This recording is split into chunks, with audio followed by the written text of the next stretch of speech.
औषधि एवं टॉनिक। तो इस वक्त की अहम खबर, शहरियत कानून के खिलाफ एक और अर्जी दाखिल की गई है। असदीर अवैसी ने सुप्रीम कोर्ट में ये अर्जी दाखिल की है। उनके वकील निजाम पाशा ने इसकी जानकारी दी है।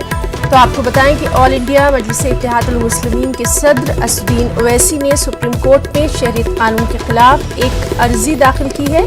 उनके वकील निजाम पाशा ने इसकी जानकारी दी है।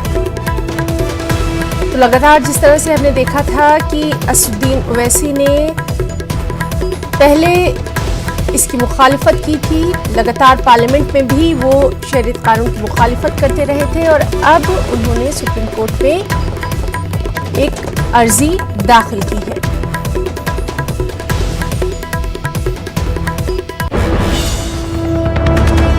और एक और अहम खबर, वज़ीर-ए-आज़म नरेंद्र मोदी की 22 दिसंबर को एक बड़ी रैली होगी। दरअसल दिल्ली के रामलीला मैदान में ये रैली होना है और कांग्रेस की भारत बचाओ रैली के जवाब में ही ये रैली मुनक्किद की जाएगी। तो वज़ीर-ए-आज़म नरेंद्र मोदी की एक बड़ी रैली दिल्ली के रामलीला मैदान में 22 दिसंबर को होना है और कांग्रेस की भारत बचाओ रैली के जवाब में इस रैली का इनेकाद किया जाएगा।